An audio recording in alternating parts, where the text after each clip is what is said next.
patient. We're trying to do our best, and I'm sure there's going to be some hiccups along the way, but in the end, we'll do our best to run as best a meeting as we can. So in the end, things will be done right. Confirmation of agenda. Is there any additions tonight, Madam Clerk?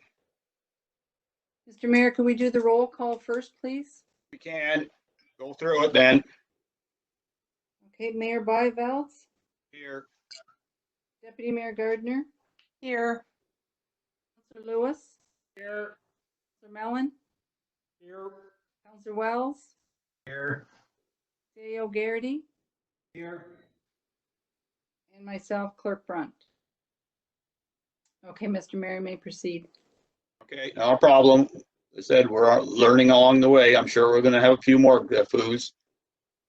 So confirmation of agenda. Is any additions from the clerk tonight? We'd like to defer bylaw 2020-27, the TA Weaver drain. We have some new information today and we'll defer it until the next meeting. The second item may be a COVID-19 update from the mayor, if you have anything new to tell the council. I know that Councillor Mellon had reached out to CAO and myself. We'll give him an update and along with council on what's going on with COVID-19 and what we can and cannot do. I know there's some issues with questions on building permits and planning meetings. So we'll ask CEO to update us and we'll make that item E after D. Okay. Anything from any other member of council at this time? No. No. No. Seeing none, is there any disclosure of pecuniary interest and general nature thereof? No. No. Okay, all no. The first motion is adoption of minutes. Who would like to move that? Deputy Mayor Gardner. Seconder. Second. Wells.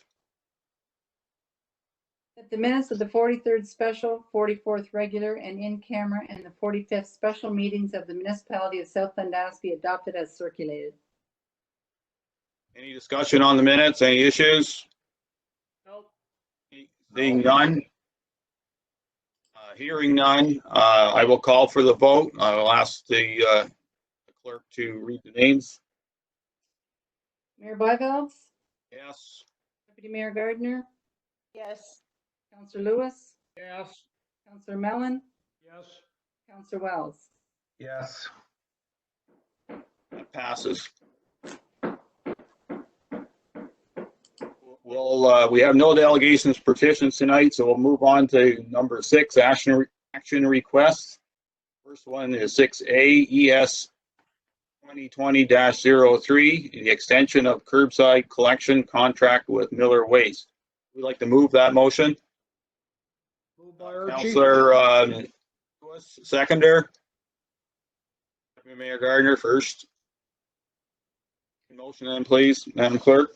That the Council of the Municipality of South Dundas accept report ES 2020-03 to extend the existing curbside collection contract PW 14-01 for one additional year with Miller Waste Systems under option 2 for the price of $629,989 plus HST. Thank you. Danielle, welcome. Go ahead.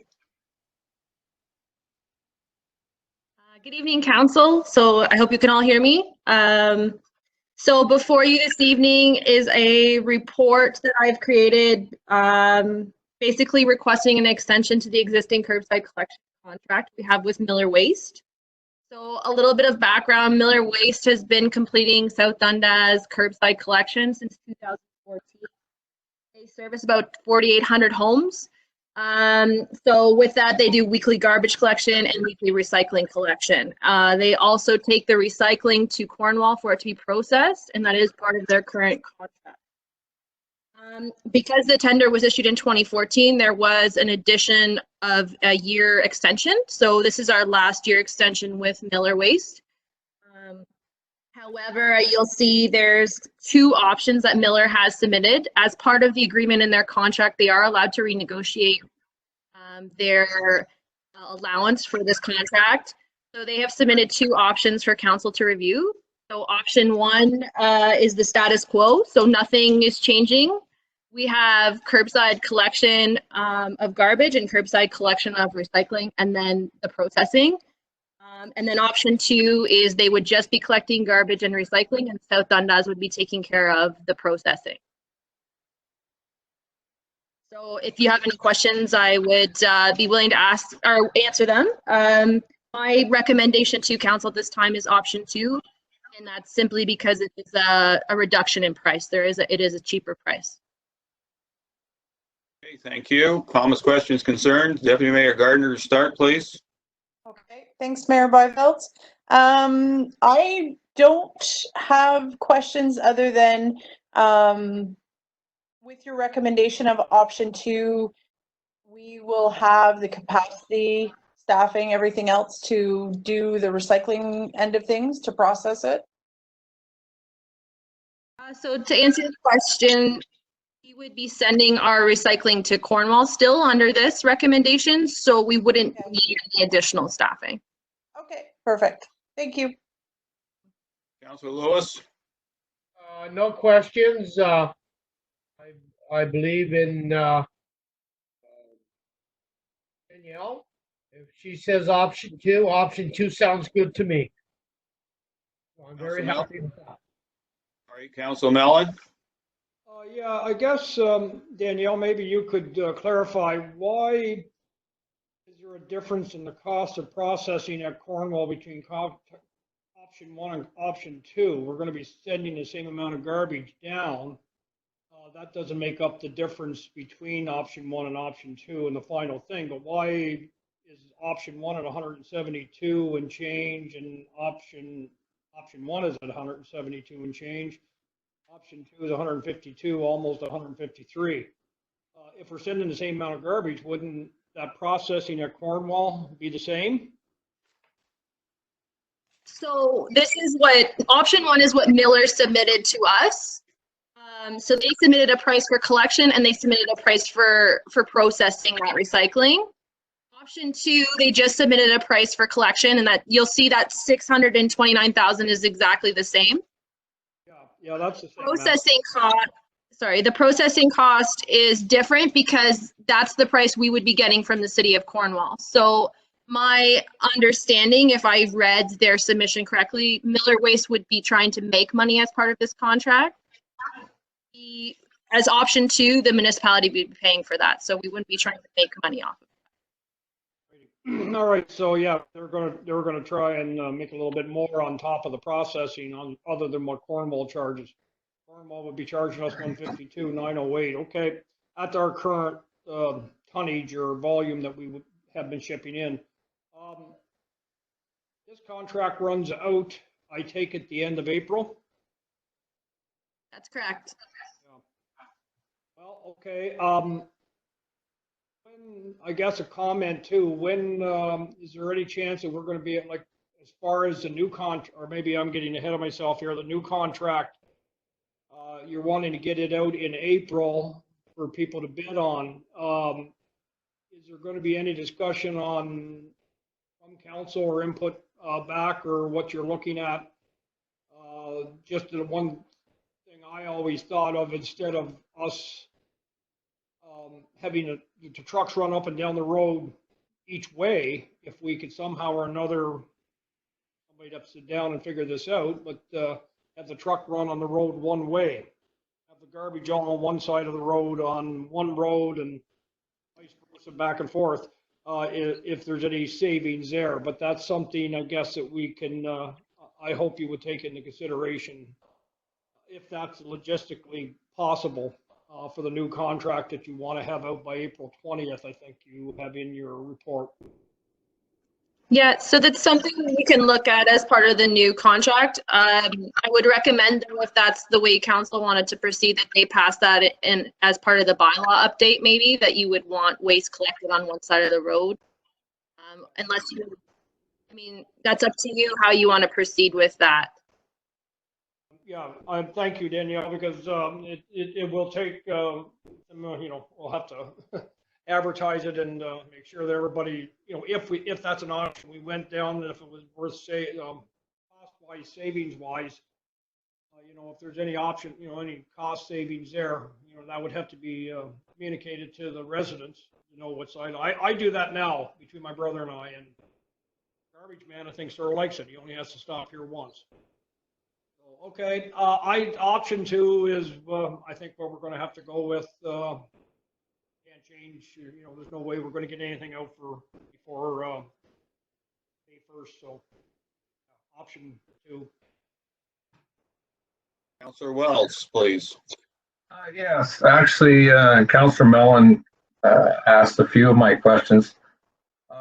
And a while back, Danielle, before you were here, we did have a discussion on garbage pickup and, like Councillor Mellon said, on one side of the road and all that. Maybe if we can, maybe have a little discussion how to, more ideas about it and stuff like that, like for the tender before it goes out. As far as option 2, I'm happy with that. It's just a little bit over our budget, but other than that, everything looks good to me. So, I think before that tender goes out, we just need maybe to have a little discussion, and so everyone can be on the same page. Okay. CEO Garrity. Thank you, Mayor and Council. So Danielle and I have been having some discussions on the landfill, and look at probably trying to set up a meeting with council in the next few weeks to have a further discussion on the landfill to give Danielle some direction. And maybe we can have a little bit more discussion on how we want that tender to kind of go out to give Danielle some direction. Okay, so and I agree with some of the mentions of council. Certainly, I think it'd be best that we didn't have our committee of the whole because of the issues of not having a meeting anymore, and that's unfortunate. But maybe we need to have at least something before you put the contract out, so you get a feel of where council wants to go and we get a feel of where you'd like to go too. Because in the end, we need to have your guidance. So, is that fair, Danielle? Yep, that's fair. Okay, so for my hearing, everybody's good with option 2? Yes. Okay, so the clerk has put option 2 in the motion. Anything further from any other councillors at this time? Seeing none, I'll call for the vote. And you gotta put your mic on. Thank you. Oh, you're good. Okay. Mayor Byveld? Yes. Deputy Mayor Gardner? Deputy Mayor Gardner? Her mic is off. It's off. Yes, sorry. Councillor Lewis? Yes. Councillor Mellon? Yes. Councillor Wells? Yes. Okay, the motion passes. Okay, so our next report is TR 2020-03, expense municipal drain maintenance. Mover for the motion. I'll move by. Councillor Wells and Councillor Mellon, seconds. That the Council of the Municipality of South Dundas accept report TR 2020-03 to expense a cost totaling $5,891.43 for the Devlin drain, the Stabler branch of the Zandbergen drain, and the Councilman Dolly drain to the municipal drainage operating budget for 2020. Okay, Sean on the line. I'm here. Can you hear me okay? Okay, yes, we can. Go ahead then, please. Thank you, Mr. Mayor. Yes, the report that we're in front is to write off, expense the maintenance for 3 drains. In each of the discussion, the Devlin drain, the engineers found it difficult to identify where the maintenance had actually been performed. So apparently there's 2 or 3 milepost or marker posts, and they're not sure which one is which. So they recommended that we expense that $2,702. The Stabler branch of the Oregon drain. The maintenance cost was $781. The ADIP grant of $225 was applied, which leaves a net amount of $555. If I were to send this to the engineer, the cost would probably be in the neighborhood of $300. So in the interest of economics, recommendation is to expense that amount. The Castleman Dolly is a little more of a conundrum. I was only able to locate a report for the Dolly branch. Apparently this looks like an old award drain from drain was lost when the sea waves flooded, and the work that was done back in 2013 current outlet, and I haven't been able to locate a report that would allow us to expense those out to watershed. Okay. Hey, Sean? That's all I have. Okay, thank you. I'll go around table. Councillor Wells, any comments, questions, concerns? No. Councillor Mellon? Wow. Not going to get into what I really, just to get to this point. On the Devlin drain, Sean, can you go back retroactive and apply for that maintenance grant? On the Devlin? Because there's no maintenance grant done on it. Don? No, Don? the maintenance can only be applied for prior to April 30th of the year following the maintenance when it's been performed. So there's a time limit on how long you can't go back, like 3 years, and say apply for it after the work has been done. You got to do it in a certain time frame after the work was done in the following year. Is that what you're saying? Yes, it has to be applied for by April 30th of the following year. Okay. I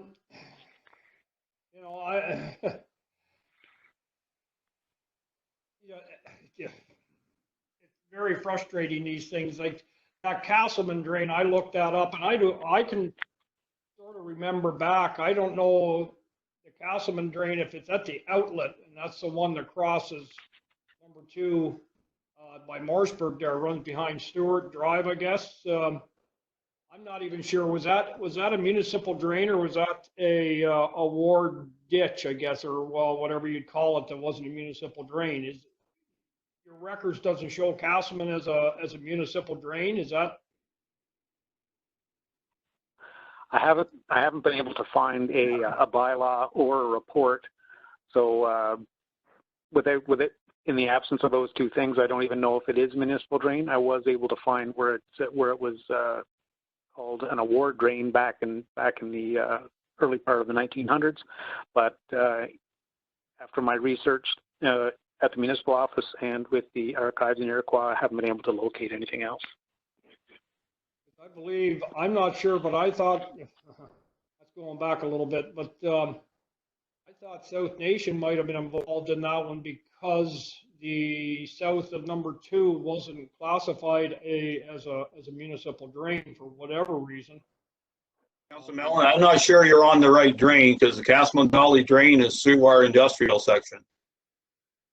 This is Stewart. The Castleman drain that I was looking at on my drainage map crosses number 2 highway and goes into the St. Lawrence. As far as I know, there was no work done on that drain.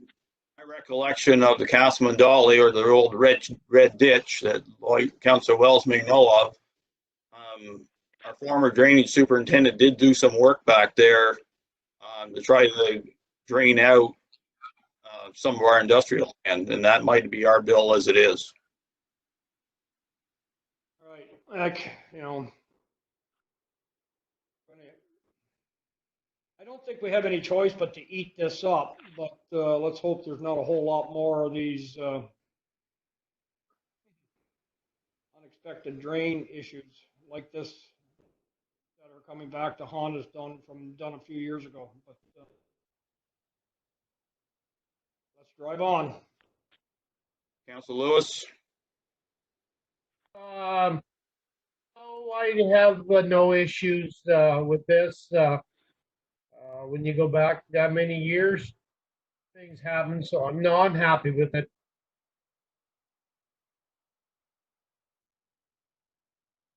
Okay, Thank you.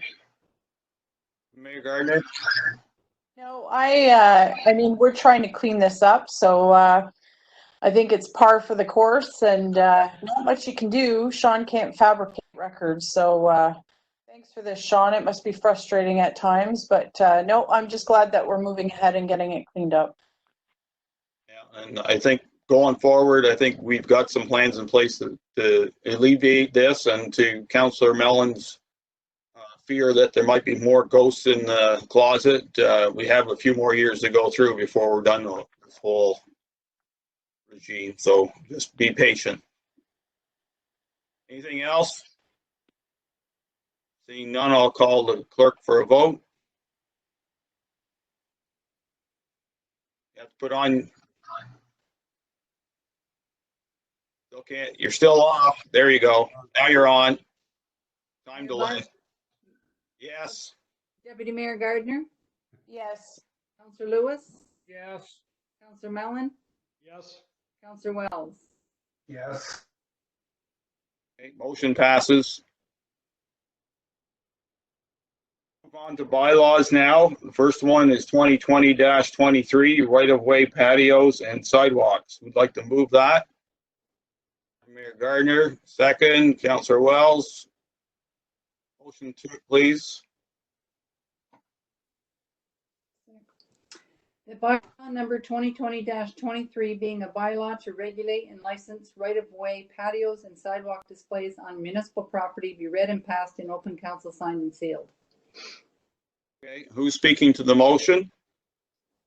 I guess Andrew's not here, so I shall. He's taken the comments that have been supplied by council the last two times this has come to the table and put them in the bylaw. And he feels he's got an all-encompassing bylaw that will hit anybody who uses the sidewalk as a display center, whether it's one rack, so there will be no charge to use. So i.e. one of the retail stores that puts out one rack, there will be no charge, but you will be required to have a permit. Anyone who uses the sidewalk will be required to have a permit.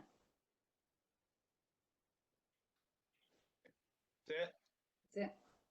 Okay, comments, questions, concerns? Deputy Mayor Gardner, please. Yep, no, thank you. We had a pretty fulsome discussion last time around. I didn't know COVID-19 was going to come. There probably aren't going to be any patios, but this will be good for planning and supporting our restaurants. And I like the fact there's no charge. The permit is fine. I mean, people have to register business items all the time, but thank you to staff. I agree with this. Councillor Lewis. No, I read the bylaw. I think Andrew did a very good job taking what council fed to him. I'm very happy with this, so no, that's good. Councillor Mellon. Yeah, I'm glad to see that the insurance, you got to have the permit, no fee. That's good. And to get the permit, you have to have the liability insurance because it still is our sidewalk in our parking lot. We'll be named in a suit without the insurance and being held, in their insurance policy. For anybody that puts anything out. I haven't got any problem with the fee amount for somebody's going to have a patio. The fee for the sidewalk is fine. There was some discussion, I guess, when last time we had this up and we asked for some changes. If the Boy Scouts or a nonprofit or a charitable organization want to have a barbecue, like when they have their Apple Fest or whatever, will they need a permit and will they be charged? Because if they're going to be cooking barbecue or selling, can that be done under a no permit, no cost, or a permit, no cost scenario? Or will that have to be, because if you're serving food or alcohol, you have to have that permit, which I think they need. But is there any, there's no, I didn't read a clause in there to give for like a free permit or a free day, I guess, if you will, for a charitable, non-charitable, or a fundraising event. That would be my only question, if that can be encompassed under something here, or, you know, you don't want that every weekend or every day somebody doing that, but a one-time event for a fundraiser, I think a free day without a fee. Clerk Brunt, any comments? Yeah, so right now, most charities, we allow them to use the sidewalk as they request, but we ask them to do a request to council, and usually you get the final say in it. Yeah, that'll cover it. Councillor Wells? No, I read the bylaw. It's Andrew did, like Councillor Lewis said, a great job. I like the idea about no fees except for the patio stuff. This thing drew a little bit of attention, so I think everyone should be happy with the way the end result came out. Then so, no, I'm good. Okay. Anything else further from council? Seeing nothing, I'll call the vote. Mayor Byveld? Yes. Deputy Mayor Gardner? Yes. Councillor Lewis? Yes. Councillor Mellon? Yes.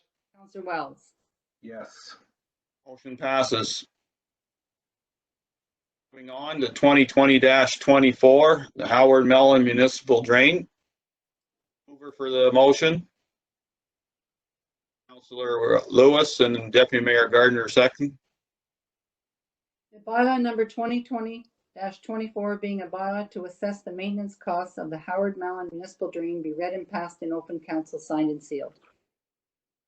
John? Thank you, Mr. Mayor. This is a bylaw to assess out the costs for the Howard Mellon Municipal Drain, which the maintenance was completed in 2012. Total costs at the time were $607,091. There was a grant applied for and received in the amount of $1,728.62. The net of $42.79 is to be invoiced out if this bylaw is put through. And there is one property with an amount of less than $10, which I recommend we don't bill out and we expense within the drainage budget.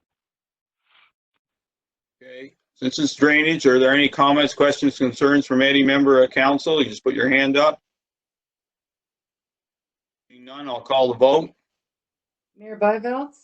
Yes. Deputy Mayor Gardner? Yes. Councillor Lewis? Yes. Councillor Mellon? Yes. Councillor Wells? Yes.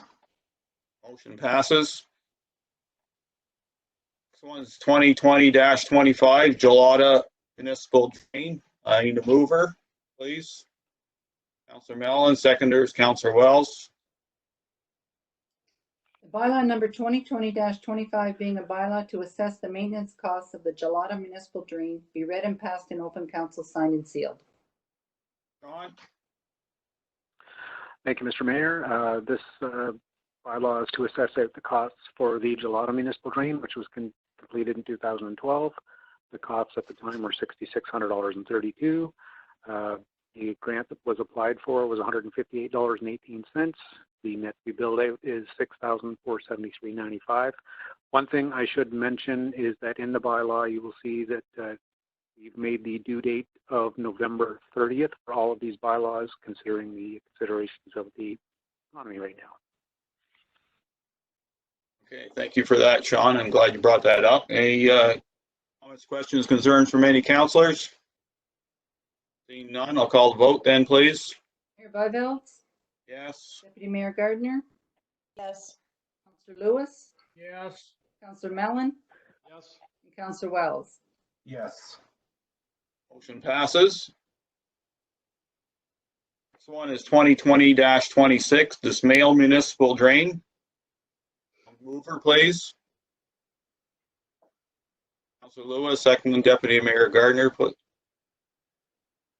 The bylaw number 2020-26 being a bylaw to assess the maintenance cost of the Dismail Municipal Drain be read and passed in open council, signed and sealed. Sean again. Thank you, Mr. Mayor. That smale drain was completed in 2012. The total costs at the time were $12,639. Agricultural grants were received in the amount of $4,191.96, and the net to be billed out is $8,447.15. There are 50 properties that, with an invoice amount that would be less than $10, and that amount equates to $145. I'm recommending that we expense those amounts within the drainage budget. Okay. Any comments, questions, concerns on this drain bylaw? None. I'll call for the vote, please. Mayor Byvelds, Yes. Deputy Mayor Gardner, Yes. Councillor Lewis, Yes. Councillor Mellon, Councillor Wells. Yes. All the motion passed. Move down to F, which is 2020-28, Swank Construction Agreement. Mover, please. Deputy Mayor Gardner, seconder, Councillor Mellon. The bylaw number 2020-28 being a bylaw to execute an agreement with Swank Construction Limited to construct a rink building in Iroquois be read and passed in open council, signed and sealed. Dan? Thank you, Mayor and Council. So this is just a follow-up to the proposal that was presented to Council on March 2nd. Swank Construction has brought forward a collaboration with the municipality on creating a new building in Iroquois. What they're looking at doing is creating the structure, and the municipality would be responsible for the connection and all the other stuff that are associated with the construction. So in front of you tonight is the agreement, which outlines the responsibilities of both, which Swanks have already signed. Okay, thank you. I'll on the table with this one, and I'll start with Councillor Wells, please. Any comments, questions, concerns? Me? Yes. Sorry, I didn't hear you there. Sorry. A couple things. Shannon, now the abatement there, we already had all that. We've been over this like 2 or 3 times already with the abatement. It's all abatement 1, which is as long as we let the contractor know. We've discussed this before about local contractors that would take the building down. Have you went forward to them about tearing the building down and stuff? So a few things. So currently we're working with Eastern Engineering right now on the slab, because the slab will remain intact. As part of the permit request, we need an engineer to sign off that that slab is adequate to move with the construction. As well, we're looking at different options in regards to the removal of the building. Danielle is helping me put together kind of some options, and we'll have that presented at the next council meeting with all the pricing and everything. Pricing as far as what, removal of the building? Removal, correct. Okay, so you're just going out for invitation, a quote on that? Danielle is getting some pricing from different contractors as far as removing just the abatement part of it, or option 2 is removing the whole entire structure. Okay, because moving the whole building, like I've had time in this to get prices too on it, and it's a very cheap application to get rid of that building. The one contractor I talked to, and all he has to do is be made aware and show them the substance report, and for abatement 1, and that should be pretty much it for as far as getting rid of that building goes. So I believe, from my understanding, correct me if I'm wrong, Danielle, it depends on whether or not we use power tools or not.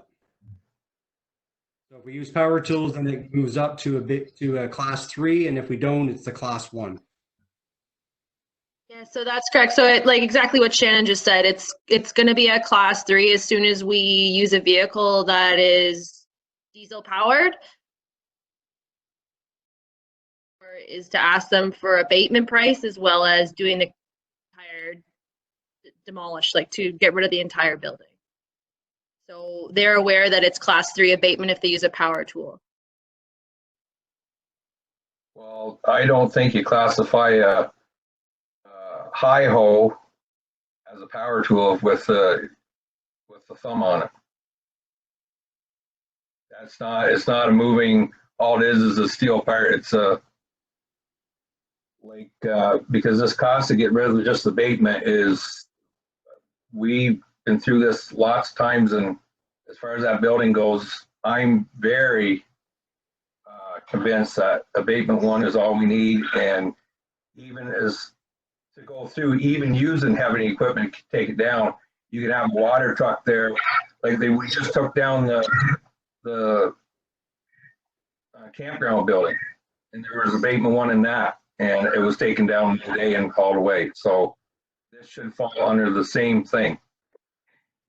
Wasn't it, Shannon? Was taken down in 1 day, that building. I believe, yeah, Lloyd took that down, yeah. Yes, and it's that the outdoor rink is the same here. So myself, I wouldn't want to see go out and whoever for abatement that I'm sure this building can get taken down exactly the way the campground building was. So We'll look at all options, and we'll bring it back for council for further the next council meeting. and as far as that slab goes, yeah, I looked at it, and sure, like, he definitely, you're not going to put a building on unless we have a report, but it's very easy to tell if that concrete is good or not. So anyways, I'm good with everything else. Okay, Councilor Mellon? Thank you, Mayor Byvells. I got to agree with Councilor Wells. I think this building can be taken down with a high hole and a ASAP. Okay, so Councilor Mellon, before we go on, because I think Danielle is bringing a report back to the next council meeting, so we can debate how we're going to do it then. Let's stick to the agreement where I have no problem we do with that, and we do what we're supposed to do. Only question I would have, I guess, for Shannon would be, you had mentioned in your report that you're expecting to hear back from the engineer almost any day. I would, Frank had made it clear in his, when they made their presentation, that they'd like to get moving on this sooner than later to get it done in the spring. Yep. Any indication from the engineer when they're going to be able to give the okay on that slab? So actually, I've got the report back today. I actually came in today, and they've given the green light for the slab, so we're good on that front. Right, then I would move forward as fast as we can. We're trying to put the pieces together quite quickly because we know that Swank, as they indicated on March 2nd, like to get this project going as soon as possible, and same with us as well. Good. Okay, thank you. Councilor Lewis? I have no questions on this. It's a thing that's kind of tweaking me for quite a while. I will wait to hear back from Danielle's report. But as far as everything else, I'm very happy with that, and I can live with it. Deputy Mayor Gardner? Yeah, I think as far as the agreement goes with Swank, it's great. It's a great collaboration. I'm just wondering, under the COVID-19 rules, will building that building be delayed? Based on what we're hearing is from Dr. Paul today, is anything that was not a permit that was not issued by 11:59 on Saturday will have to wait. Yeah, that's what I thought. So a bit of a delay, but we've got until winter, so that's good. Correct. Okay, it's great. Thank you, Mr. Mayor. Okay, thank you. Anything else? Seeing none, I'll call the vote. Mayor Byvells? Yes. Deputy Mayor Gardner? Yes. Councilor Lewis? Yes. Councilor Mellon? Yes. Councilor Wells? Yes. Motion passes. Move on to next bylaw, 2020-29, the steel municipal drain. Mover, please. Councilor Lewis, seconder. Councilor Mellon. The bylaw number 2020-29 being to assess the maintenance costs of the steel municipal drain, read in open council, signed and sealed. John? Thank you, Mr. Mayor. The steel municipal drain was completed in 2013, the maintenance, at a cost of $9,289. Agricultural grants were received in the amount of $25.27, and the net amount to be billed out is $6,762. There are 2 properties with amounts owing less than $10, which I recommend we expense to the drainage budget. And once again, the due date for these invoices would be November 30th of this fall. Thank you. Any comments or questions, concerns from any member of council? None. I'll call the vote then, please. Mayor Byveld? Yes. Deputy Mayor Gardner? Yes. Councillor Lewis? Yes. Councillor Mellon? Yes. Councillor Wells? Yes. Got my name. Motion passes. Moving on, we have the consent agenda. I need a mover, please. Councillor Lewis, Wells, and then Councillor Mellon for second. That all items listed under general consent section of the agenda be adopted as presented. Tonight we have a letter concerning Line Fences Act being under the new administration of Agricultural, Food, and Rural Affairs. We have 2 key information reports tonight. One from our Director of Transportation concerning tandem dump trailer and the used oil containment system. All heard the motion. Those in favor? Oh wait, sorry, I'm used to that. I knew I'd screw up eventually. Call the vote then, please. Mayor Byveld? Yes. Deputy Mayor Gardner? Yes. Councillor Lewis?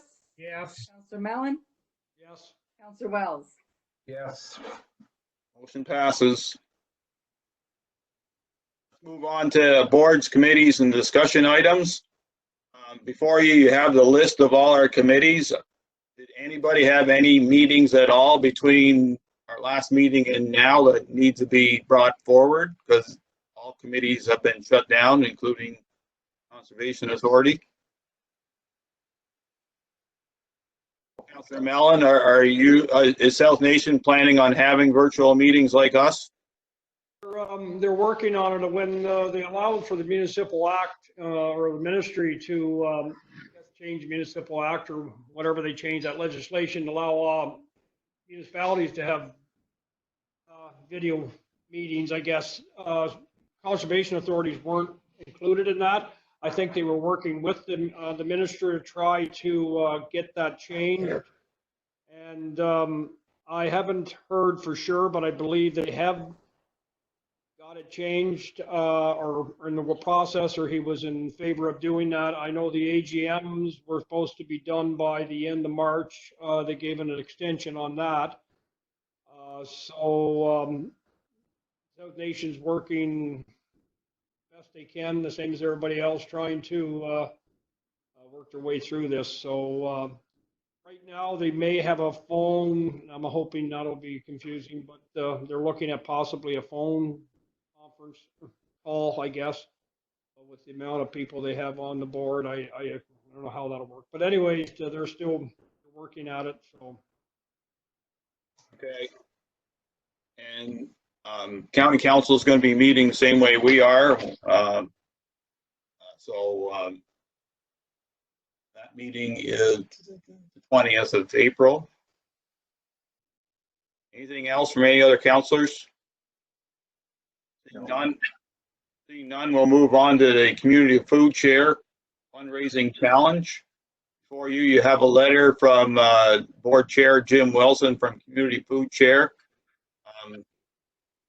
It reads that, excuse me, they're looking for our council to match any donations up to a limit. It started at $5,000, but North Dundas upped the ante to $7,000.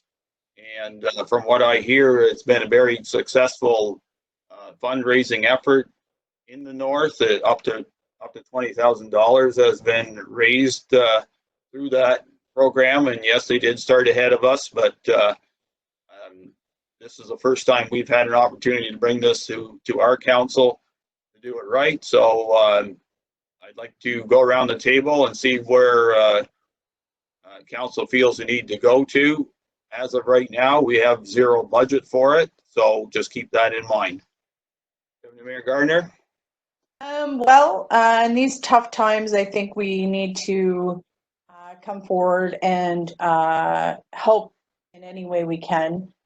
This would be a good way. It's all over the media that people will be struggling with this, with the layoffs and the time delay. And I think we're just at the beginning of the seriousness. So I definitely, even though we do not have a budget line for this, I would definitely support matching the funds.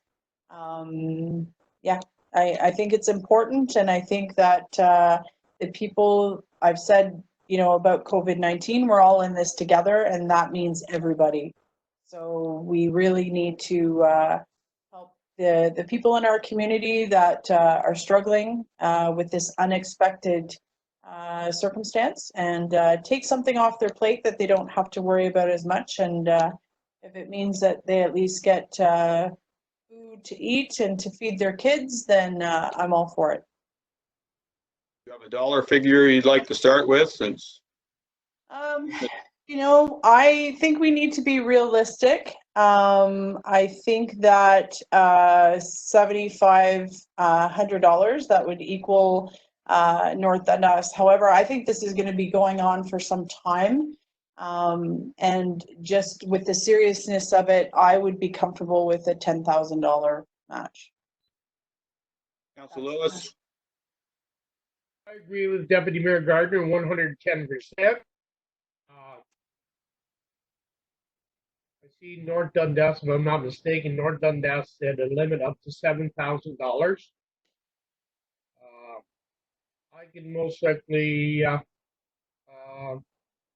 for 7,500. That's where I would be comfortable. Thank you. Councillor Mellon. I agree with my colleagues, I was going to say across the floor, but on my computer screen. Where I guess Sarah isn't on there, but maybe Shannon, where would, if we, whatever amount we come from, where would this? Sarah's on there for you. Oh, Sarah, we would have to take this money, well, I'm guessing savings or working reserve. We haven't got anything left in our donation kitty, do we? What I would recommend, you'll see in Shannon's report that's coming up for the operating and capital expenditures. Rob has $20,000 in for the community improvement plan that that we don't have to spend this year, and they didn't get any applications for the first round. So we can reallocate those funds towards this program if council wishes. We have options of where we come up with the money, I guess. That's correct. I would be comfortable in matching North Dundas's 7,000. My colleagues are a little bit higher, but I'm somewhat flexible too. Okay. Councillor Wells, please. Yes, I agree with everyone. Like, none of us know how far this is going to go. As of now, I would go with Councillor Mellon, like just to match the $7,000 with North Dundas.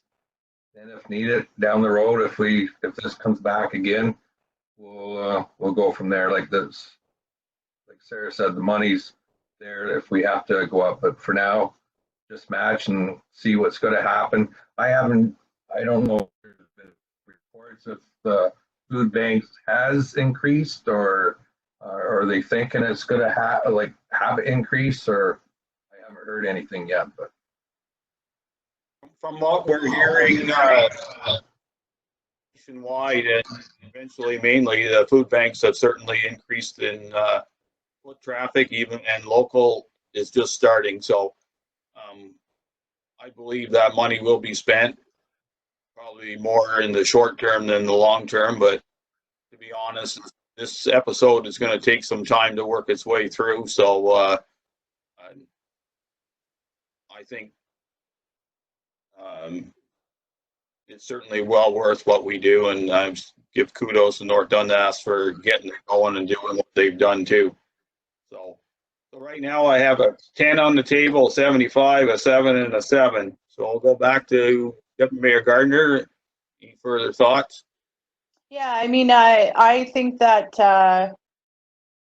plan, I'm still okay with spending half of it, and that would be $10,000. Okay. Councillor Lewis? Okay, I'll be the heartbreaker. I will go with my colleague, Councillor Wells and Councillor Mellon. I will say 7,000. Okay.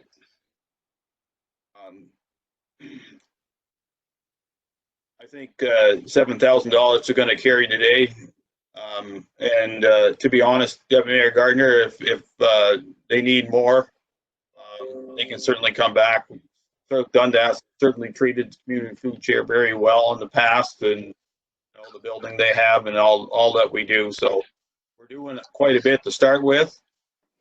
If we go and match the North Dundas, let's start there. And if it comes down the road, they need more, then we can always have the gate open for a little bit more. That'd be fair.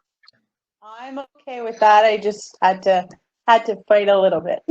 That's fair enough. I believe it. So everybody good with 7? Yes.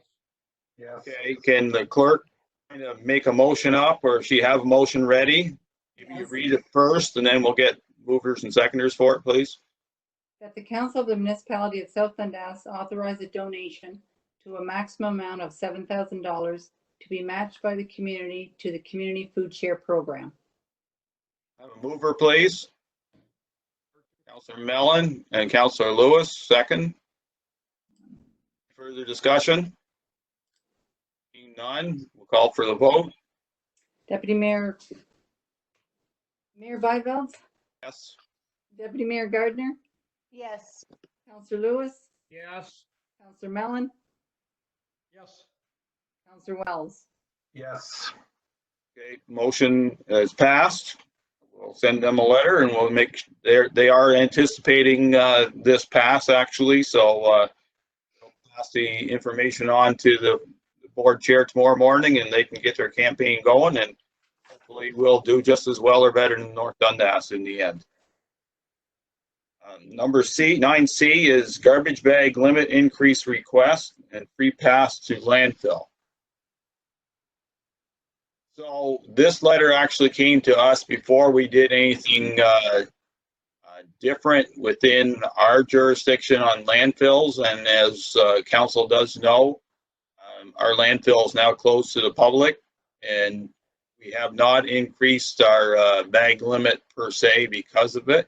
However, I'll call on Danielle to give us some comments from her point of view, and then we'll go around the table and see where we shall go. So Danielle, the floor is yours, please. Thank you, Mayor. So I guess I'll go over the garbage bag request first, and then maybe we can address the dump pass separately, if that's okay with you, Mr. Mayor. Yes, go ahead. Okay, so for the garbage bag increase, so as everyone knows, we only have a 2-bag limit. Residents can buy an additional bag at $1.25 from the municipality, so it is kind of a user pay that way. I have spoken to Miller Waste. They are not going to charge us if we wish to collect an additional bag for this COVID period. The only 2 negatives that we might see is, one, we would see a small decrease in our bag sale revenue, most likely. And then the only other negative I could see from this is, of course, the cost associated with an increased disposal, meaning Matilda landfill is about 2 years left. So if we're adding more waste and we're taking more waste without receiving any revenue, we are, in a sense, losing out. Because volume is money. That's how I look at it. Okay, so we'll discuss first the 2-bag limit on pickup, and you have information to make your decision on. So I'll start with Councillor Wells, please. Yes, like during this hard times, I can see there's obviously there'd be a lot more garbage because kids are home and that. But by saying that, it's also a good time to for diversion in that, like do your recycling, do all your household food that's not recycled out, like compost and that. So I'm up in the air about giving the 3 bags just because of the way our site is and the situation we're in. I think if everyone stuck and really concentrate on recycling and reusing stuff a little bit, they should be able to get by with 2 bags. Kids come home with their lunch pills and whatever garbage is in it, wrappers or whatever goes in the garbage anyway. So I don't think we're going to see a lot more garbage, or people are just going to open the thing and throw a 3rd bag in and throw it out to the curbside. So maybe it's a good point where everyone's home and really start thinking about diversion and in your recycling. So I will go along, but I think I would still like it at 2 bags myself. Okay, so you're Councillor Mellon. I have to sort of agree with Councillor Wells on this one. I mean, as much as there's probably going to be more garbage be produced with more people in the house, summertime it's the same thing. You know, there may be some more families, more people working from home, or more people out because they're hopefully temporarily out of a job or laid off or whatever. But I think people have to realize that we're going to cut our dump life in half, or not in half, we're going to cut it, you know, even more so, the lifespan of the life cycle of it. So I'm sort of, I don't think we need to up it to 3 right now. I would stay with the 2 for the time being. Okay, Councillor Lewis, please. The only thing that I'm afraid of here is, and we've seen it many years, that we're going to be sending our guys out along the roadside, and they're going to be picking these extra garbage bags up. Yes, I know that it will shorten the life of the of our site, but we really don't want our employees, our valuable employees, going out getting half ton after half ton of waste that has been thrown in the ditch. They do that enough as it is. So Mayor, honestly, I have no problem with this 3 bag limit. But if people use their head, and as my colleague Councillor Wells said, if they would start recycling, they can most likely get away with a 2 bag limit. But I don't have a problem with 3 bags. I'm sorry about that, but I'd rather see them put 3 bags on the curb instead of throwing 2 on the curb and 1 in one of our municipal ditches. Mayor Gardner. Yeah, I have to agree with Councillor Lewis. The way I see it, it's not so much for the increase in household waste. It's more about folks that are organizing their houses, cleaning up their properties and that type of thing. I think any additional garbage that we collect in that 3rd bag will be counteracted by the fact that the dump is closed currently. So in my mind, encouraging people to clean up the ditch in front of their house, you know, clean up their properties or whatever the case may be. And I think you're going to have households that normally have a lot of traffic in their households, like visitors and stuff for dinner parties and stuff. That's not happening. I mean, I can go on my road and generally speaking, it's 1 bag for a lot of people. They put out 1 bag. So I think there's been quite a bit of discussion about this, and folks wanting the opportunity if they're organizing and you know, going through their house because they're stuck at home. And to Donnie's point, I mean, if you've got if you're on a rural property and you've got a ditch in front of you and you want to clean it up, I don't think you should have to be charged to do that.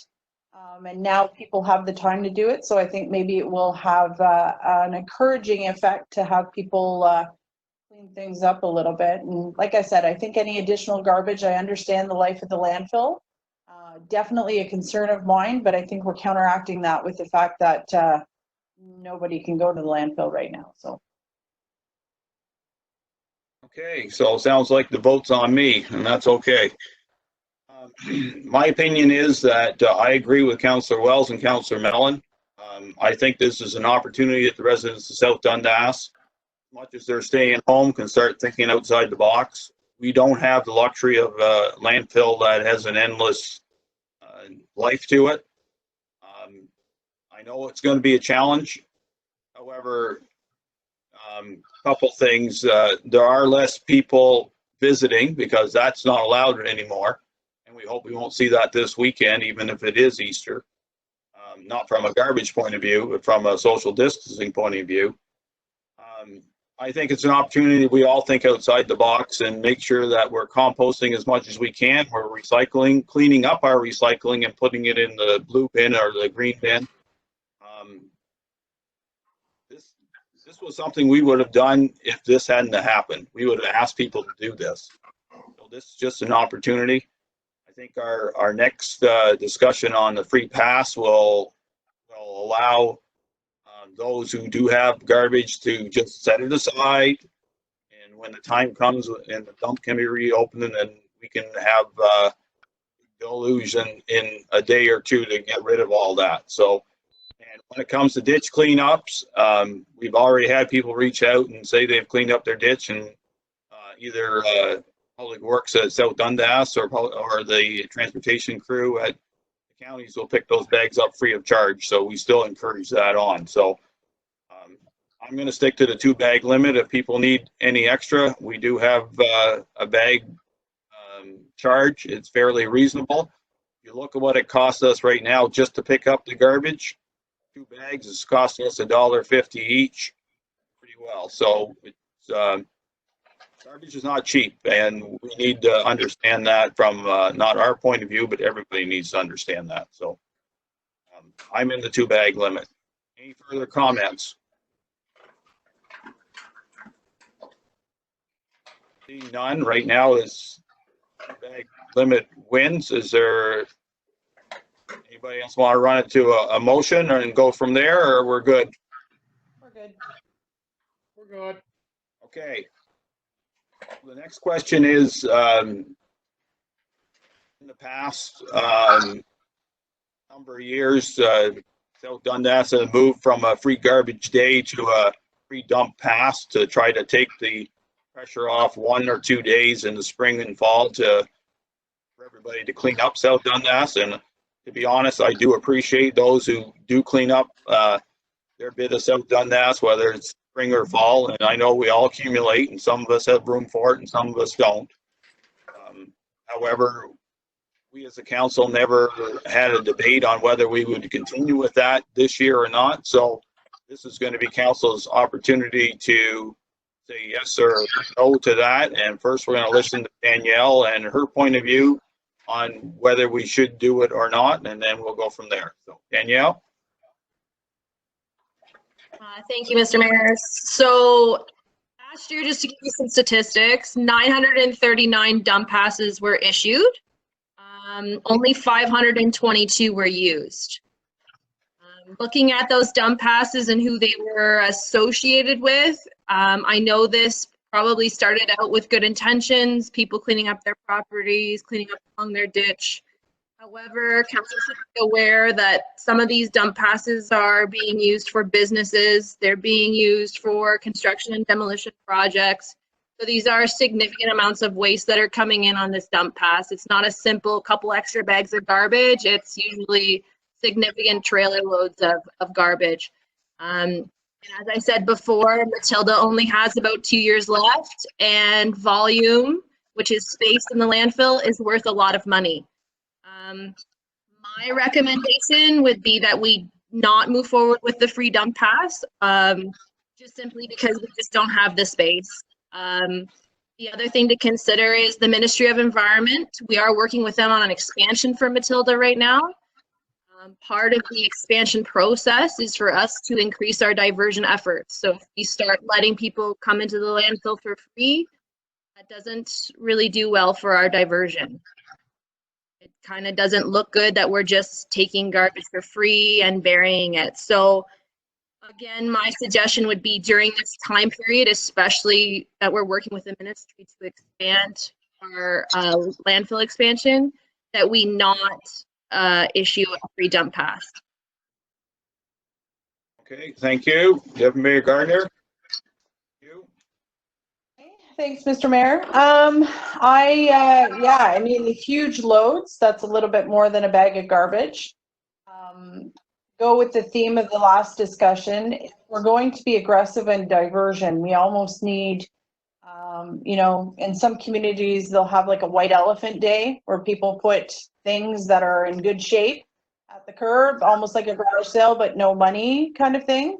So I think maybe we need to do, if we're going to take that away, I get, we can still, what is it? It's $10 or $15, right? For a trunk load, depending on what you're bringing to the dump. So our minimum load is actually only $5 right now. So in my mind, if we're going to really get aggressive about diversion, then we do need to do those community cleanup moments where we do the white elephant and that type of thing. So I'm okay not doing the free dump pass, because if it's being abused, then it shouldn't really be there then, right? Because that's going to be more counterproductive. But I would strongly, I know Danielle, you're starting to work on this stuff, but I'd really like to see some creative other ways to deal with some of those things that should be in the landfill to begin with. So thank you. Councilor Lewis. I have no problem not handing out a pass. I have seen some of the garbage that has been taken in to the dump with these passes. It is ridiculous. Stuff like that should not happen. People not using common sense. So, yeah, I don't have a problem with that at all. Councilor Mellon, please. Well, I mean, I think we started out with the dump passes or, you know, the 2 free dump days or something we've been doing now. Last, I guess almost 2 terms of council, something like this. But I think that the writing's on the wall, people. I don't think we can afford to do it anymore. Sooner or later, we're going to have to go to a user pay system where you bring the garbage in, you get weighed, you pay X number of dollars. It's simple as that. So I think a free dump day, I think, is maybe the first step in getting us to where we need to be as far as how we manage the dump. I'm sure Danielle's got some ideas coming down the pipe, but from her verbal report, I don't think giving out a free dump day is probably really the best way to manage our landfills or the most economical way. So I'm for scrapping the free dump day. It maybe served its purpose when we had unlimited space or thought we had unlimited space, but guess what? Something's jumped up and bit us in the backside, and we got to face reality that we can't do this anymore. Councilor Wells. And I agree with all my colleagues. It was good when it started off, but we're at the point where we can't take it or can't afford it anymore. We gotta create revenue from it. So there's different steps, and I agree with Councilor Mellon as far as it's going to be a user fee, because the way the landfill is anymore, it's going to be its own identity, because we can't use taxation. That's my own belief, that taxation's not going to cover it anymore. It's got to be the user using it. It's got to pay on its own. And so yes, I'm all for with no more dump pass. Okay, I can't disagree with my colleagues on this. Because I was part of the council that started the free dump days to try to clean up South Dundas. We're not at a point where we can do that anymore. So, and especially if the charge to do so isn't that significant for those who do it,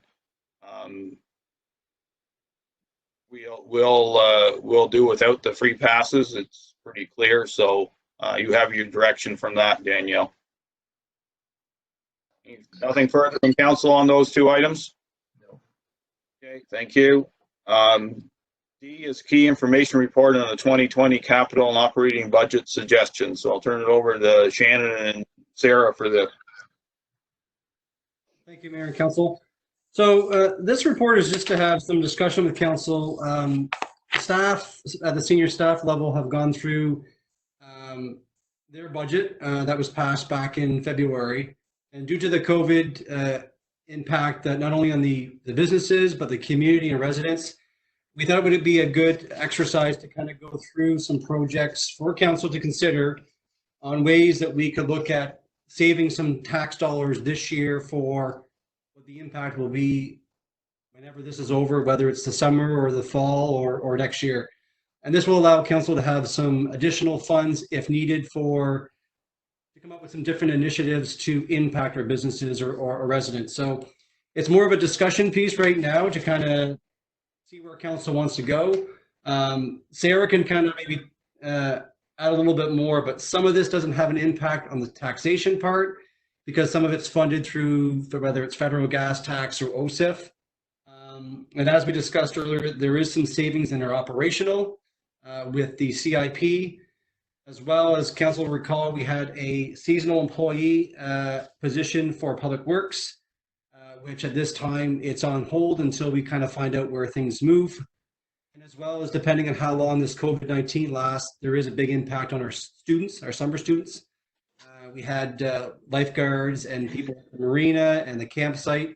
So that will be impacted as well too. And our students will be impacted financially as well. So it's more for discussion right now. And Sarah, is anything else you want to add in first? Thanks, Mayor and Council. So I guess I'll just comment on the projects that we've tabled and where they're being funded from right now. So the sidewalk upgrade plan, the marina, and then the County Road 2 and 41 line, they're all coming from taxation. Water oil separator, Crookshank Way street light, the 2 half-tons, and then the fire separation, those are all funded from reserves. And then your roads program, that is solely being funded by gas tax and OSIF. So that's funds that we are going to be receiving this year. And yeah, that's all I have to say with those. Okay, so I did ask staff to do this, and I appreciate their effort. However, it's council decision in the end whether we go ahead with them or not. The challenge we may have, and we are still a small municipality compared to some of the bigger ones that will certainly have some challenges, is that we don't know what's going on further down the road. We have businesses that haven't been open for a while. We have new businesses closed today. That's going to impact their bottom line. If we don't have anything in our ammo to help them along if necessary, and there's not much we can do, but there might be a few avenues we can think about and trying to restart economic development in South Dundas. If we have no money except our reserves, then we're going to go farther down into a place where we may not want to be comfortable in. So anyway, we'll go around the table. I'll start with Councillor Wells, please. Okay, question, Sarah. With like 1 through 8 here for all the stuff that was brought to the table, would you take that money and just kind of like set it in, like as a group, allot it into one account? Or does it just go back into the reserves and back in taxation? We're not going to use it because that taxation, how's that go? Because we've already charged taxpayers based on taxation that we're going to use. So what happens there? So it will be up to council whether they want to let those programs like fall to our bottom line. So whether we have a surplus or deficit for the year, that would be transferred to our working reserve. Or council can decide to transfer it to a specific reserve to basically bookmark those projects for a coming year. Because I do agree with Mayor Byville's, like none of us we're not sure where this is going, and to have a little piggy bank to the side where we might be able to help, whatever. But I just like if we took this, like everything we budget here for needs to be done too. So if we, I guess that it's a waiting game. We'll see where it goes, and if the directors brought this forward that they can get by without it, we'll set it aside, and if we don't use it, we can use it next year, I guess, or use it when this thing is over with. So I guess what I'm going to say, I'm for setting stuff aside for to see where this is going to end up, I guess. Councillor Mellon? Yeah, thank you, Mayor Byvelds. I think we need to put the brakes up. I don't know, brakes on. I don't know if we need to completely lock it up. What again, Sarah, is coming out of reserves on that list of 8? The half-ton truck? The water oil separator, Yeah. way street lights, the 2 half-ton trucks, and the fire separation. The roads is coming out of, That's funded by our OSIF and gas tax funds. that would be the, as far as I'm concerned, the roads are about the only one that's, to me, we should maybe look at going ahead with. The rest of them, maybe put the brakes on. If we have to find a way to move money around to have it available from reserves, the money that's coming out of the reserves, are they, can that money be allocated to other locations, or is, what reserve are they in? They're in the fleet reserve on the half tons. What about the fire separation? The fire separation is sitting in the rec reserve, so that reserve is at council's discretion spending. The Crookshank Way street lights is in the road reserve, and that's also at council's discretion. And then the water oil separator, that's in the sale of asset reserve. So that reserve's a bit more restricted to more enhancing our properties. About and the sidewalks, The sidewalk plan is being funded from taxation.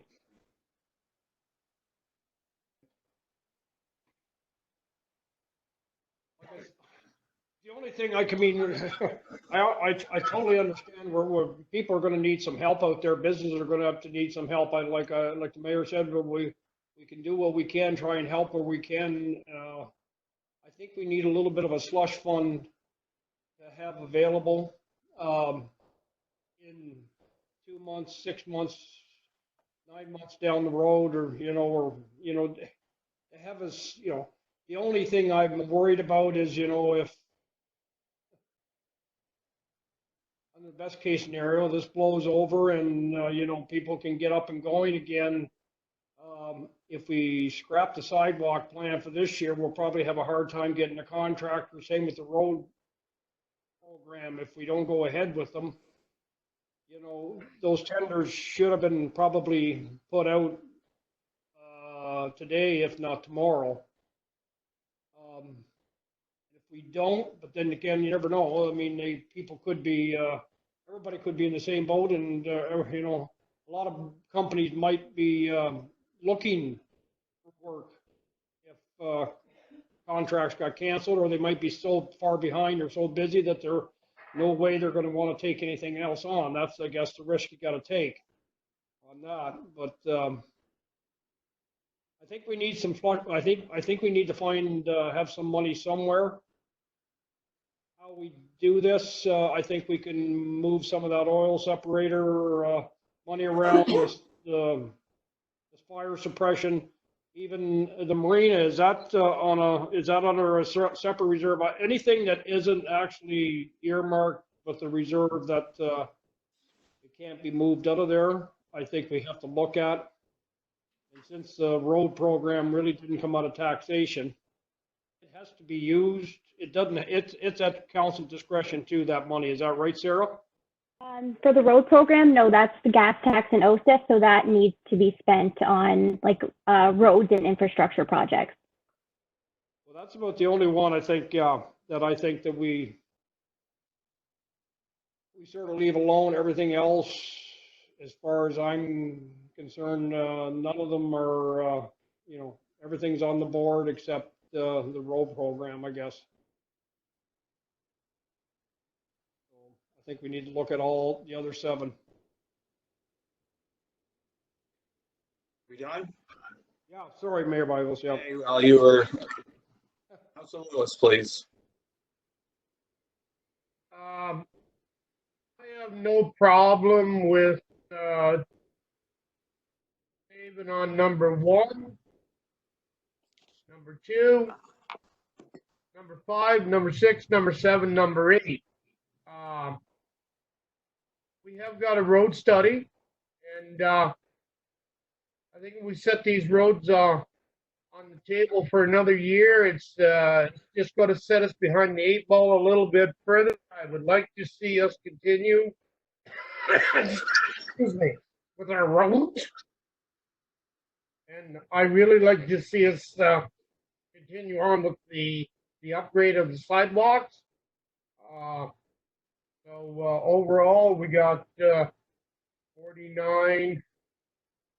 We got about 150,000 out of the other 6. But I think we should continue with our roads and our sidewalk upgrades. That's how I feel. Yeah, Mayor Gardner, please. Okay, thanks, Mayor, and thanks, Mayor Byveld, for initiating this. It's not business as usual. Can we even do anything with the roads? Like, if we were to start this, we can't hire anyone to do these roads right now, correct? Correct. Jeff, are you there? If you're on mute, there you are. I'm here. Go ahead then, please. Comment on the road situation and what's going on with construction.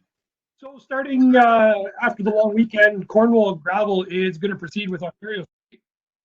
So it is construction as planned. They just have to be smarter when it comes to people working in groups and whatnot. But during a construction project, everybody seems to have their own vehicle anyways. So they are doing a good form of keeping their 6-foot distance. So construction is, as from what I'm hearing in the industry, construction is moving on. Now, Jeff, was it because Ontario Street had a lot of underground work? Is that why it was allowed to go on? Because the sidewalks, that's not considered, like when they defined construction work, they were saying that if it was the underground stuff, like the stuff that was absolutely necessary, like critical infrastructure, then it could go ahead. I don't know, is the sidewalk considered a critical infrastructure? Yeah, as the person who walks on it, I would say yes, it is a critical infrastructure, but I mean, I could look more into that when it comes to does it classify or does it not classify? Yeah, I mean, in my mind with this, I want to be realistic enough to recognize the severity of the problem that we're facing with COVID-19. So definitely, if I go 1, 2, 5, 6, 7, 8, I have no problem with that. The roads and the sidewalks, I'm agreeing with my counterparts in the fact that I really don't want to have to do catch up again next year, because this year we did have a fairly strong tax increase. We had a little bit of a jump. So I just want to make sure that we're not going to put ourselves in a situation where we have to do catch up, but it's definitely not business as usual. So if we can get clarification on 3 and 4 as we stand now, if they're even going to be able to be allowed to proceed, because they do not deal with critical infrastructure, then I'm okay with the list. Okay, so I went on the ontario.ca website. So under construction, number 28, construction projects and services required to ensure safe, reliable operations of or to provide new capacity in critical provincial infrastructure, including transit, transportation, energy, justice sectors beyond day-to-day maintenance. So from what I read of that, they could probably do it as long as they do it right. Okay. So then I think I don't want to put our roads program behind, nor our sidewalk program. So I think the other things are great. And if there's anything else, that would be great too.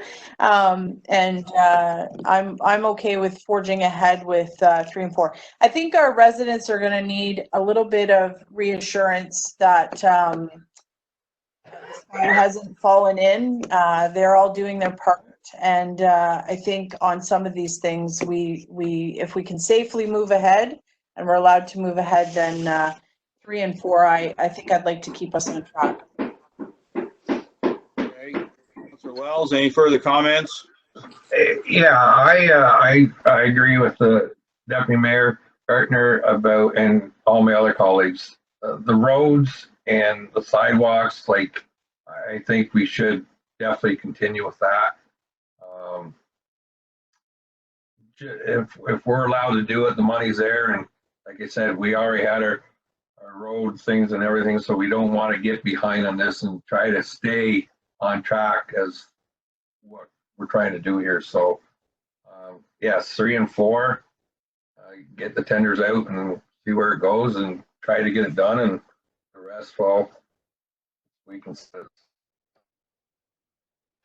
Okay, so from what I hear, Council, we'd like to continue with the roads and sidewalk program. So I guess the expectation from Council to Director is get those tenders out and get that work done, please. Yes, Council, CEO. Just so council is aware, we do have those tenders ready to go, so they will get issued by the end of this week and go out next week. And who all knows, it changes from week to week, so by the time it closes, some of these restrictions might be off as well. Okay, and then we can always play the rest by ear. If things go good, we know we can still do them. If things go bad, then we can still alter those decisions. But for now, we'll just put the rest on hold, more than a stop, and then we can go from there. Is that fair to council and staff? Yes. Yeah. Okay, thank you. It was good discussion. Well, next thing is an update on the COVID-19 and what we can and cannot do. And I did send an email out to council concerning what's going on with South Dundas. Our emergency management group is discussing situation via teleconference on a regular basis. We did not have one today. Nothing really changed over the weekend. There were a bunch of orders that came out Friday, and they impacted a few more businesses in South Dundas. And I know there's some that are having a challenge with it. Something that council needs to be really aware of is that our municipal bylaw officers, which would include Mr. Elliott, include Andrew from building, and also include Fire Chief Moorhouse, all have the capabilities of dealing with the provincial orders and the orders from the Eastern Ontario Health Unit as they come along. So if people are congregating, they are more on the information side. If it gets to the point that fines have to be issued, the OPP will be coming in and dealing with those particular issues. So we're there to help the OPP. We can issue tickets, but they have had that discussion with OPP, and that's how they'd like to structure it for now. So if there are people not doing the quarantine, that is more an OPP decision. But all the rest, the congregations, the non-essential businesses being open, they can go in and inform the owner or where the management that they must. So we need to take this extremely seriously. On conference calls with Dr. Paul from the Eastern Ontario Health Unit, he's emphasizing strongly that if we do our part, it will help us all down the road. Our curve is fairly gentle going up. We are up to 44 last count now, so we're up another 2. So please keep that in mind. I'm trying to, a lot of decisions got made on the fly here in the last little while because it had to be done. There was no sense in ignoring the reality and allowing things to get to the point where we are in trouble, and then we'd look like we weren't as proactive as we need to be. So we are not in a state of emergency in South Dundas currently, but we are in the SD in United Counties, Dundas and Glengarry. So it does cover us in that regard. It just doesn't have a direct impact on us. If we get to the point that things do happen in South Dundas that we feel we need to do it, then we'll certainly look at the situation, see if we need to entertain it any further. So from a what we can do and what we cannot do, I'm going to turn it over to their CAO. I know there were some questions on Planning Act public meetings and building inspections and permits. So Shannon. Thank you, Mayor. So as much information as we have, we had a conference call today with Dr. Paul and our MPP and our MP.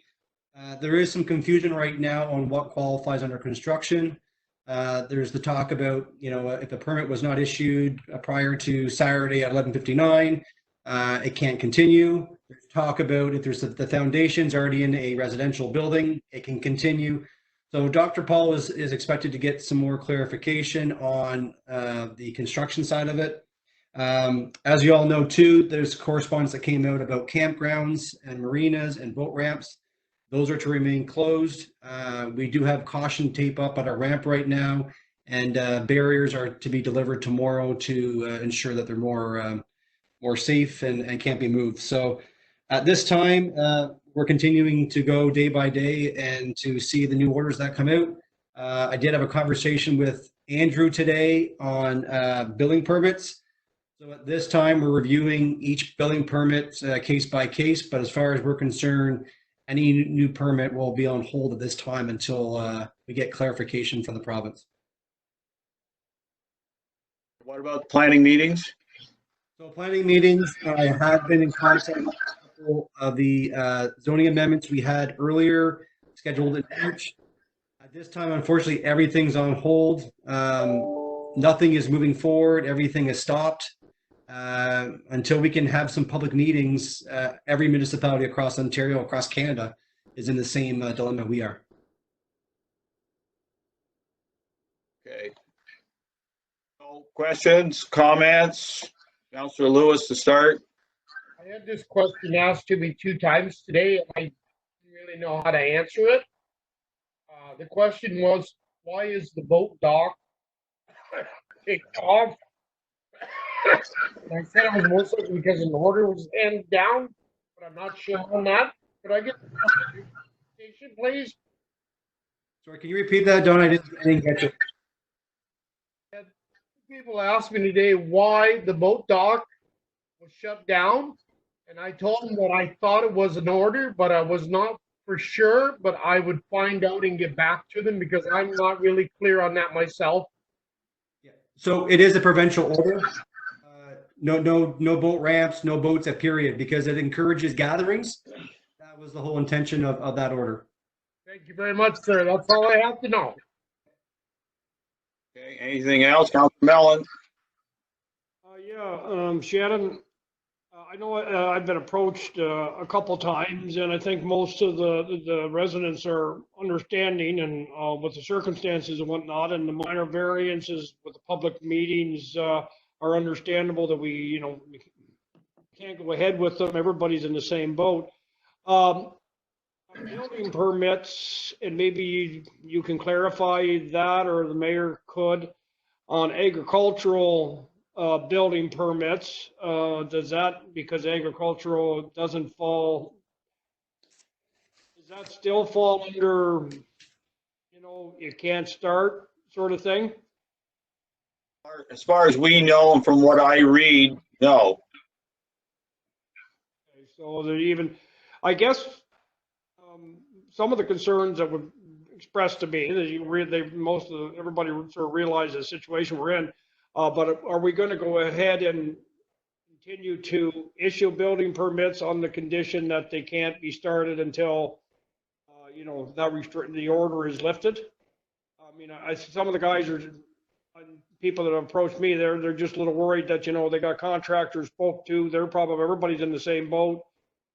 They just don't want to find themselves in 2 months' time if hopefully, the ban has been lifted, or, the stop work order has been lifted, and we still haven't got is the building department still going to go ahead with the building permits and do the paperwork required? Just, they can't obviously start, but will that be all sort of done? That's another question that we're waiting on clarification, whether we can actually physically issue permits. What we're doing right now is doing all the preliminary work so that it's in a position to issue a permit if these restrictions are removed, but we're hoping to get some clarification from the health unit and the province very shortly on that. Okay, that would be great. That'll answer a lot of questions. I might suggest that if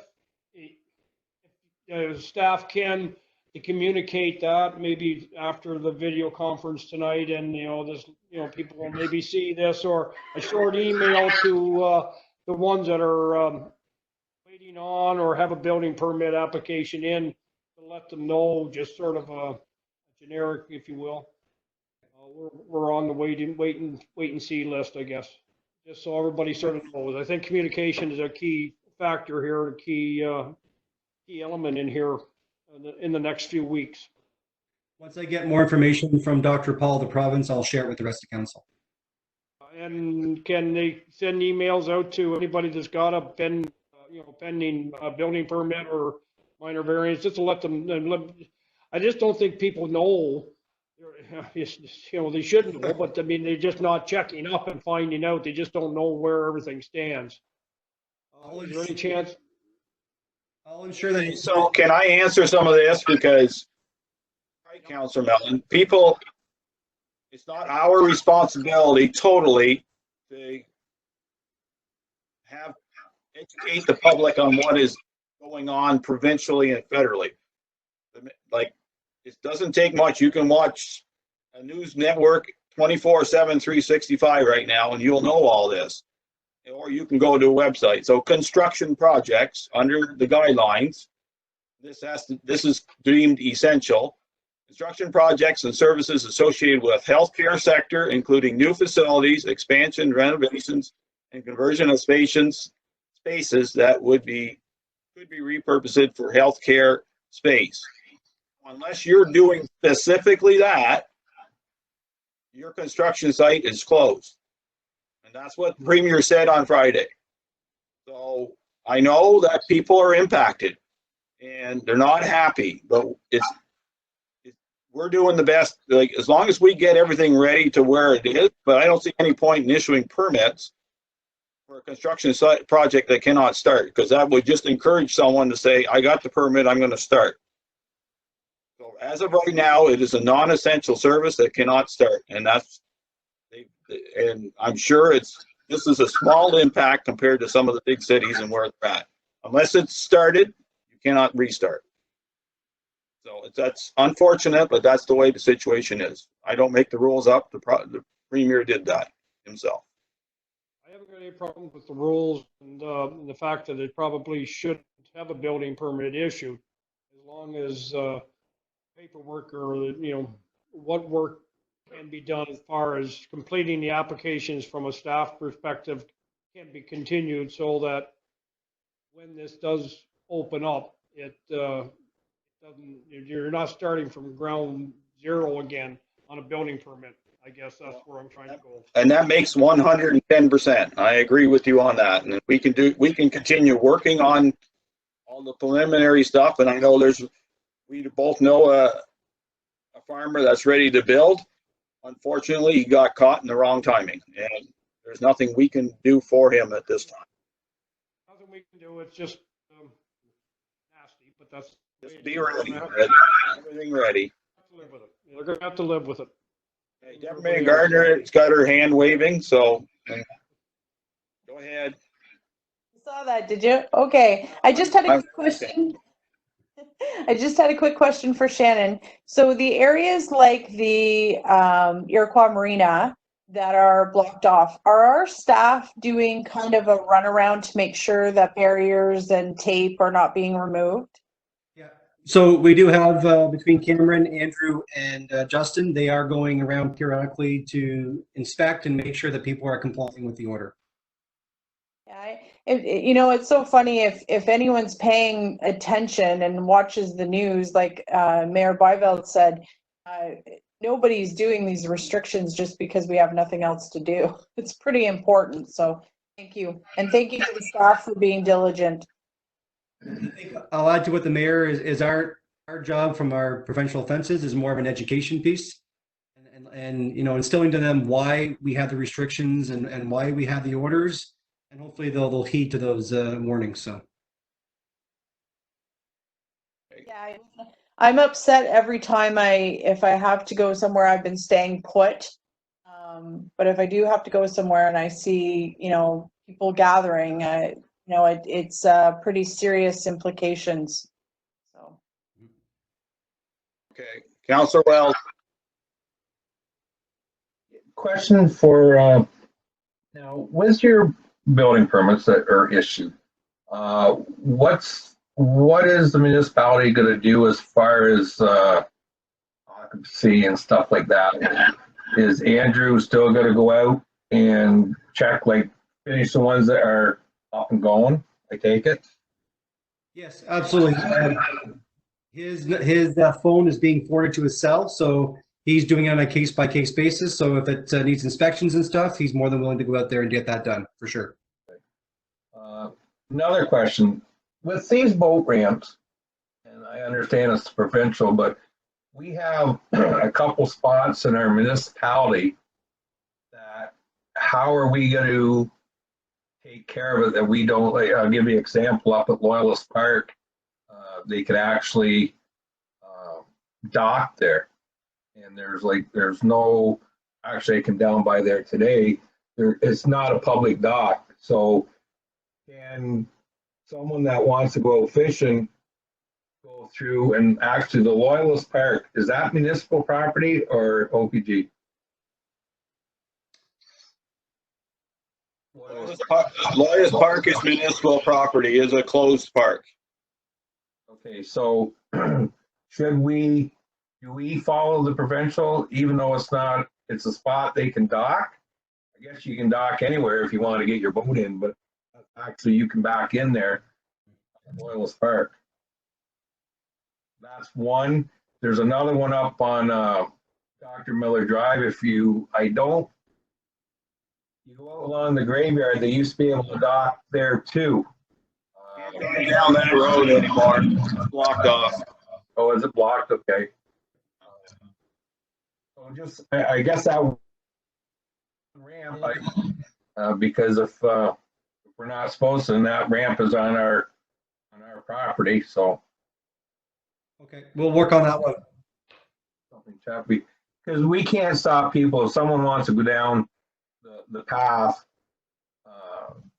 east of the dock there and fish offshore. We can't stop them from doing that, can we? Or like, not if you're by yourself, or if everyone does their due diligence, like a group of two. If you're same household, that still makes sense. People are still fishing off culverts and stuff like that by themselves, so that's allowed. There's no restriction on that. It's the clustering of people that's the problem. We can fish. I mean, off like the municipal. I'm just talking municipal property. Like, that's the only question. Like, if someone comes up and say, "Well, you can't fish there," well, I'm allowed to fish. Like, I'm not. As far as the provincial hasn't had anything to do with like season is going to open the first Saturday in May. Like, they're not stopping any of that, what I can see online or anything. As far as turkey hunting is going to start in another couple of weeks, and I'm just thinking the municipality obviously will follow the provincial if they said you can't fish or whatever, or more than one. So I'm rambling on there too much over probably nothing, but that one dock would be a concern, or that one ramp, because it's on municipal property up at Loyalist. We'll look into that. Mayor Gardner. Yeah, sorry, Mr. Mayor, just to add to that, I think the point is, yes, the municipality is going to play more of an education role, but the OPP will stop some folks from doing that because I was listening to a conversation today about people going for drives, and really they're sending the message to stay home, because if one of those fishermen slips and falls off where they are, drowns or whatever, then resources are going to be used. So it seems to be, from maybe not a municipal perspective, but definitely from a provincial perspective, that people are really being told to stay home. And like I said, that includes driving around. They don't, just going for a country drive. The OPP officer said that they don't even want that. They want people off the road, so they're not exposing their officers if there's an emergency call that they would have to go to. So very similar to our fire ban, the whole thing. They just want people to stay home, and it's going to be hard because the weather is getting nice, and it's something I struggle with. I like being, off the property, walking in the woods and stuff, and they want people to stay home. So this is my 2 cents on that. So before I let more comment, just to I don't disagree with you totally, but I did reach out to somebody in the know on this, not OPP, health unit wise, and driving around, 2 years, same family, never getting out of the vehicle is still allowed. There's no restriction on that, and an OPP stops you and does that, they have no right to stop you for that. And in fact, I seen 5 OPP yesterday in my tour around. We have to be reasonable, because that has the only risk you have is being in an accident, and that's small. So I think we still have to be reasonable. Will we get to that point? We might, if we get worse and worse and worse. No doubt about it. I think there's some jurisdictions that should be there. Plus, our biggest challenge right now, and we heard today, is people coming from Quebec into SDG, South Glengarry, Prescott, mainly Hawkesbury, and shopping on Sunday because they can't. So that, and Quebec, as we all know, have half the cases of Canada for some reason, and it perplexes me because I thought Quebec was on the ball real hard, real fast, and their premier has done an excellent job at communicating his message. They seem to be in dire trouble for some reason. We still have some challenges in Ontario. BC is getting actually better. Their numbers actually, percentage-wise, decreased today. So it looks like doing the right thing will work. It just takes time. And BC was one of the ones that started with the virus earlier than us. So as of right now, we can still drive around. I'm not, I know there's some people paranoid that we're going to shut everything down tighter than a brick, and we might land up doing that, but we're not there yet. But we still need a lot of people to be smart, going to the grocery store, going mainly to the grocery store, and respecting everybody that goes in there, and respecting our workers. As I sense that that's an issue, not only here, but province-wide. So Councillor Wells still is waving your hand again, and then I'll go to Councillor Mellon. Actually, I actually forgot what I was going to say now after all that. Well, you write it down, and I'll go to Councillor Mellon then. Thank you, Mayor Mivels. I don't think there's anything much more that I can add to the discussion. I mean, one thing that bothers me, I guess, as much as anything, and the people got to get this through their heads, is that they make reference to this is our this is our turning moment, or nothing has been as bad as since the Second World War. Well, we're going to be inconvenienced for a few months. I mean, in the long run of things, we're going to come out a hell of a lot better than a lot of people did during a real crisis situation. If we got to be inconvenienced for a little bit of time, a few weeks, few months, it's pretty piddly to think that, we can't handle that.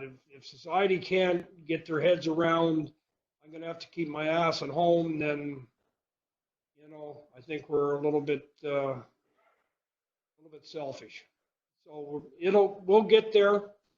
Some people may not want to get there without kicking and screaming, but we'll get there. You know, we're doing the best we can.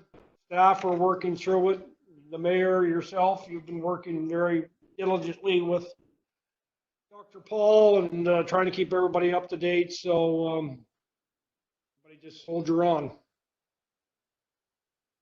Councillor Wells, did it come back? No, it was, no, actually, I know what it was, and I already asked the question once. I just repeat. Okay. No, it's all good. Anything else from any other councillors right now? Staff? We're good. Okay, so we'll keep council up to date best we can. Sometimes it might be delayed, and we'll do our best. It's if things happen in a hurry, we'll make sure that that release goes to you guys at the same time.